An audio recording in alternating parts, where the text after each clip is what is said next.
You're probably struggling as a small YouTuber and maybe on the verge of quitting. I know I have reached that phase at some point in my YouTube journey. And I think it's because we small YouTubers consume a lot of content, especially by these big YouTubers. And then we feel like, oh yeah, that's easy, I can do that. Set up, you're ready to record, you're ready to put out content, and your subconscious is screaming, this is not perfection, because all you've seen in these big YouTubers' videos is perfection, while yours is looking like...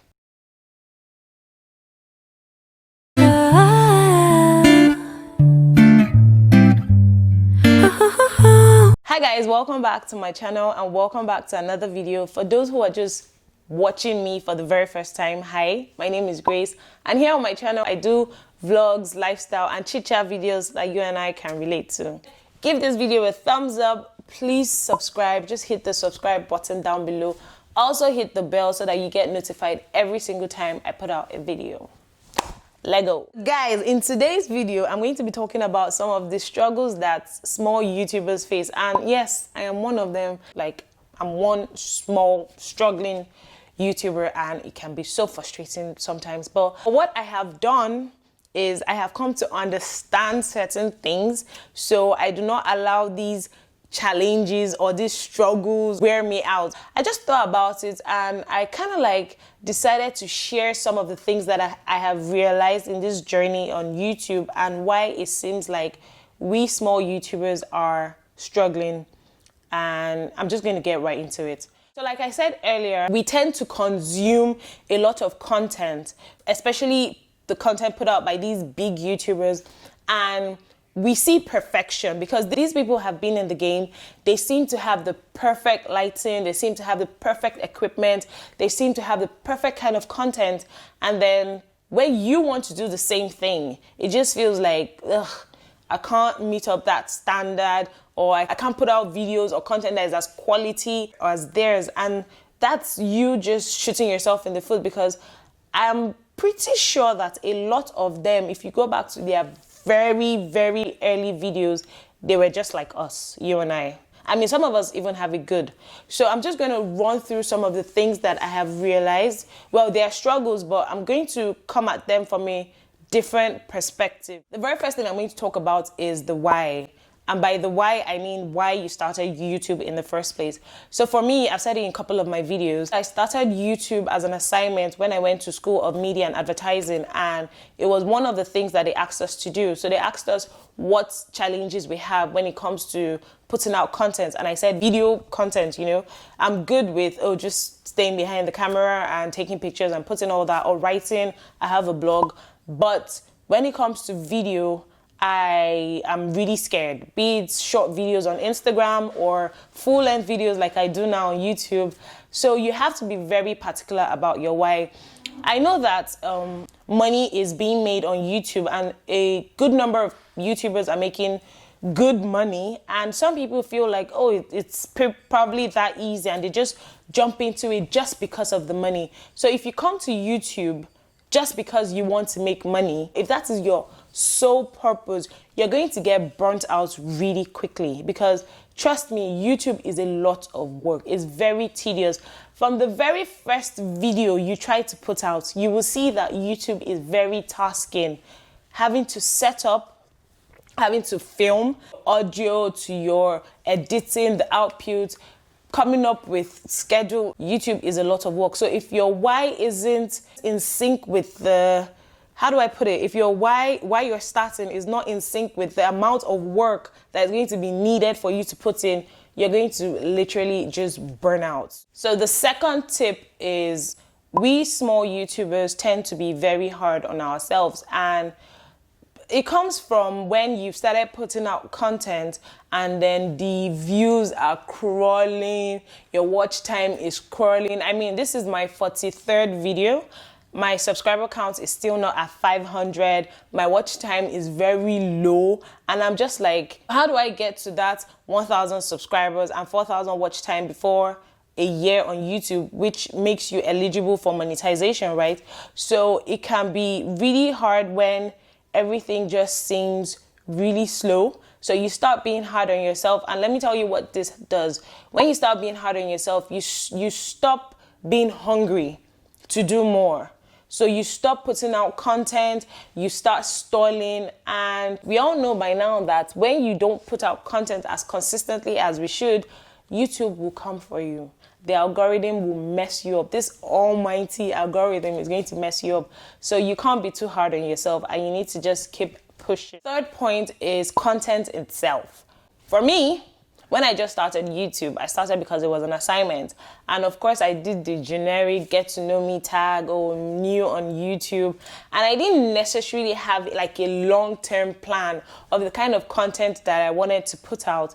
And you know, when you watch all these other YouTube videos, they'll tell you, oh, niche down so that you have content specific to your niche and have like a content calendar for your YouTube videos, which is very true. So you need to have like a content calendar, and then you need to have content that you have knowledge on. When they say niche down, I agree with that, but in the same vein, I'm like, you can be a mix. So some people do faith, fashion, chit chat. The truth is, different people come to YouTube for different reasons. Different people want to see different things. So I just feel like if you put out content that is good, is valuable, is educative or / informative, or if you put out content that is just even entertaining, it still works because people come to YouTube for different reasons. So yes, you can niche down, but also bear in mind that you can try out your hand on different variants of different types of content, and then you can tilt towards the one that you see that your audience really resonate with more. Your audience tilts to more, so that could also help you plan and build your content. Next tip is jumping on trends. When you watch all these videos, they tell you, oh, some of the ways you can get views and get subscribers is when you jump on trends. Yes, which is true. You jump on trends, you blow up, you get like 1,000 views, even though you have 200 subscribers. It happens. I've seen it happen to people. But I would also say be very careful when you're doing this, because when you jump on a trend and then people find your channel and then they watch that thing you've done, which is trending, it gives you the views and the subscribers, yeah. But people watch that, they gravitated towards that video because, well, couple of reasons.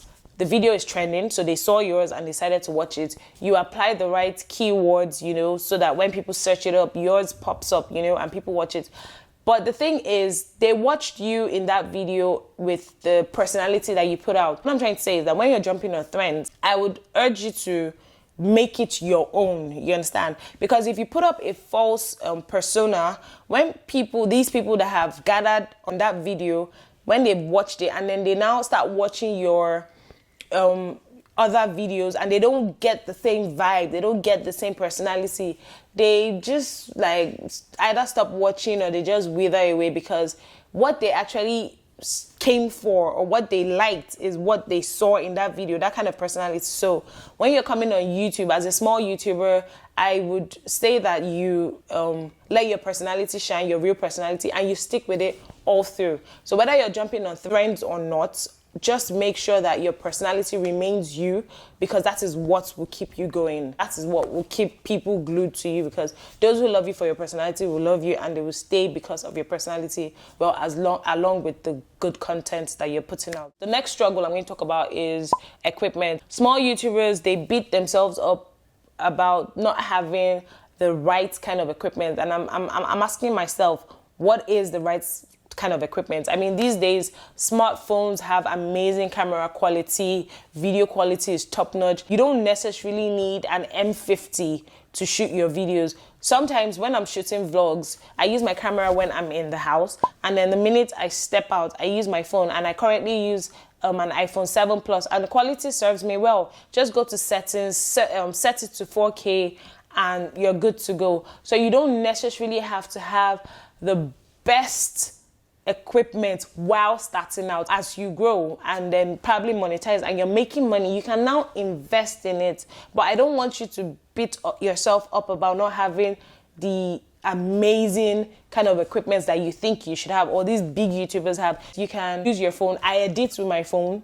This is, like I've said it before, my 43rd or 44th video, and all my videos have been edited on my phone. Like, now the next struggle I'm going to talk about is not being consistent.